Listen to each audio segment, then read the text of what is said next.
Big O Tires is rolling out Black Friday deals now through December 8th. Get limited time Black Friday savings on oil changes, brakes, car batteries, and more.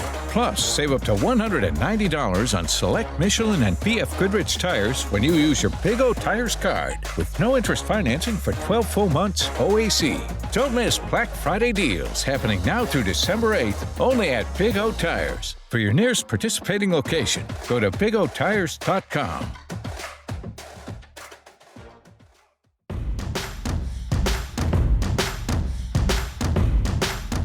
Happy Thanksgiving. Wanted that to be the first greeting in today's SportsBeat KC podcast presented by Big O Tires. It's Thursday, November 28th, and I'm your host, Blair Kirchhoff. We like the holiday as much as you do, and I'm speaking for me and our producer, Leah Becerra. So today's episode was produced in advance, but we think you'll enjoy it.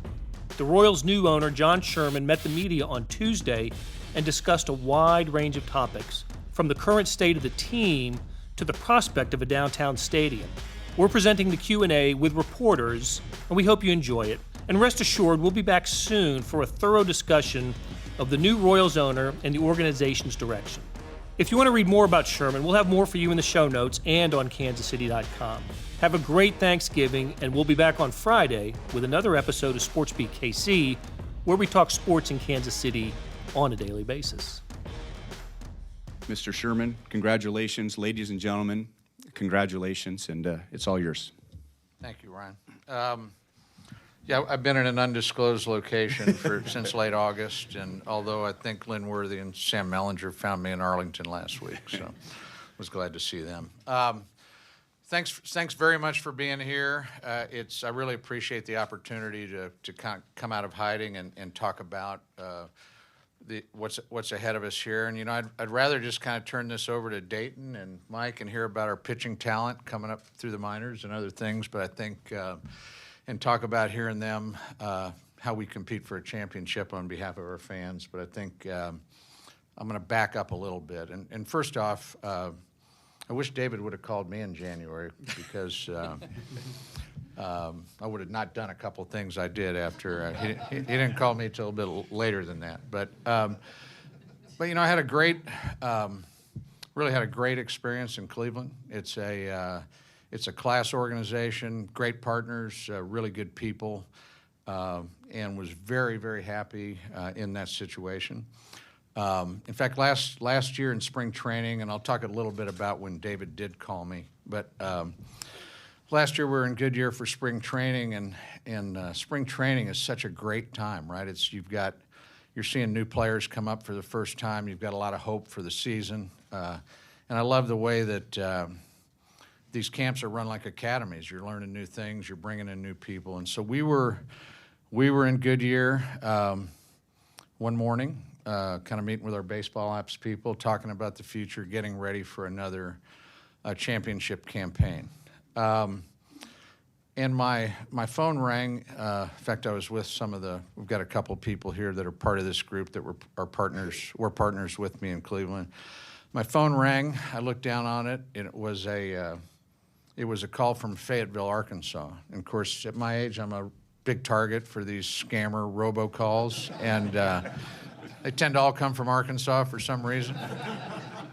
And or at best, they're going to be trying to sell me a Medicare supplement at this point. But anyway, so I ignored the call, kind of went about our business. And then later in the day, we were on our way over to the stadium. In fact, I remember it well. We were playing the Brewers that day. It was a split squad, and we actually had the other half of the team over in Surprise. And anyway, I noticed I had a voicemail. I listened to it. It was David Glass, and I'd been in our suite. Another thing great about spring training, I was in our suite, and we were just talking to Peter Gammons, which is, great sports and business baseball journalist. And but anyway, I saw I had a message, and so the message was David Glass, very casual. John, if you get a chance, give me a call at your convenience. I didn't think a lot about it because we'd developed a relationship. He didn't call me very often, but I was curious. So anyway, I called David. He said, John, I want to give you a heads up. The family's decided to sell the team. Don't know if my timing's right with Cleveland, but you would be my first choice. I think you'd be great for Kansas City. And of course, I just told you what I was doing. I was preparing with the Cleveland Indians for a championship season, so the wheels were spinning, pretty quickly. So I got off the phone. I didn't go back in and talk to Peter Gammons. I actually took a walk around the stadium to think about this a little bit. But anyway, long story short, called David back a few days later. I told him we would try to make this work. He said, that's great news. If you try to make it work, I'll do everything in my power to make it happen for you. I had to talk to my partner in Cleveland and the commissioner. Everybody kind of coalesced around that, and we went to work. And these are complex transactions. This took a while. This call was back in, it was early in spring training. I'm looking at Brooks, but we've been kind of heads down on this deal for about 6 months now, and got it closed yesterday. But I guess a couple of things. First of all, I really want to express my appreciation for David Glass, one, for giving us this extraordinary opportunity, but also what he's done for Kansas City, and not just for bringing a World Series championship back here, but for what he did helping Ewing Kauffman kind of navigate that transition back in the 90s, which was very, very important time. So great, big thanks to the David Glass and his family. I'm also very thankful for Ewing Kauffman. Julia, I asked Julia to come today. Thanks for coming. It means a lot to me, Julia.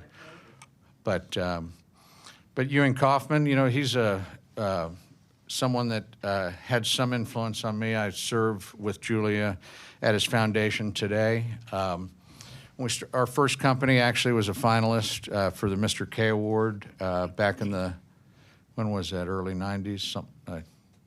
Early 90s. And so learned a lot about his philosophy and had an impact on me. Very simple. It was about how you treat people, how you reward people, and that you give back to the community. He said it a little differently, but I thought that's very simple.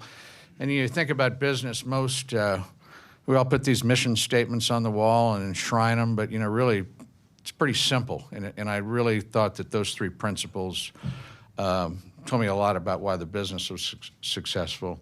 He's also gone on to, you think about Mr. Kauffman, maybe we wouldn't have the Royals, wouldn't have Kauffman Stadium, wouldn't have the foundation, wouldn't have the Kauffman Center for the Performing Arts, which is another great asset in our city. And Mrs. K's Foundation, that's right, which Julia leads. And she also leads the Kauffman Performing Arts Center, which not only is it a world-class performing arts center, it's well-managed both from an operational and financial standpoint, and that's not the case around the country. So the community has continued to benefit from their family's work. I also asked Bob Kendrick to come today. I think it's another treasured asset in our community is the Negro Leagues Baseball Museum. If you've ever had a chance to go over there, they tell this. It's a great story. They tell it great. While it's about baseball on one hand, it transcends baseball. And if you walk through there with, I almost said walk through there with Buck, but but if you walk through there with Bob, you kind of feel like Buck is taking a stroll with you. So I think that's an important part of our city and our baseball heritage. I think I'm right that the leagues were founded in 1920. Monarchs were an initial franchise, if they called them franchises. But so next year will be the 100th year anniversary of professional, Negro Leagues baseball in Kansas City. There should be something to celebrate next year. Talk a little bit about the ownership group. There's lots of things I like about the way this deal came together for us. The opportunity to do this in your hometown is very, very special. And so Brooks and I began to raise the capital for this transaction. We focused on Kansas City. The bankers that do this in sports told us, you'll probably be able to raise most of it here in Kansas City, but you might have to go to New York or Chicago or somewhere else. Well, we raised it all here in Kansas City. 100% of the group either runs their business here, built their careers here, raising their family here, or they grew up here and have a connection to Kansas City and the Royals, and this was a way for them to reconnect. This is maybe the historians can correct me, but I think until the Nationals just won the World Series, I believe that we're the only franchise from the 1969 expansion class to have won a World Series. And we've been to 4, and we've won 2. I mean, it is a proud and storied franchise. In fact, George Brett, I had lunch with George about a week ago, a generational player, Hall of Famer. And we reminisced about that first pitch that he hit off of Goose Gossage in 1980 into the upper deck in Yankee Stadium. I think I was in a bar in Westport when I watched it on some. You couldn't have been, but on some grainy television up in the. But it was. I remember that night. I was 25 years old, and the horns were honking late into the night. You would have thought we won the World Series that night, and so that was. And there have been a lot of special moments, and then certainly the 14 and 15 run, was a lot of fun. I think the All-Star game. I had the sense that when we had the All-Star game in was that 12, that kind of baseball was on the comeback here, and then the Royals did it on the field. I'd like to. I just say our objectives, and I'll let Mike and. After this meeting, I'm going to let Mike and Dayton keep you updated. But our objectives are to compete for a championship on behalf of our fans. I've heard Mike say it, and I've heard Dayton say it, that we're going to try to do it on a sustainable basis and have sustained success. I feel, I want to open this up for questions, but I feel incredibly fortunate today to be sitting in this seat. But I also realize the privilege and responsibility that we have in this seat on behalf of our fans, our players and coaches, our associates, and our community. I look forward to the challenge. Thank you.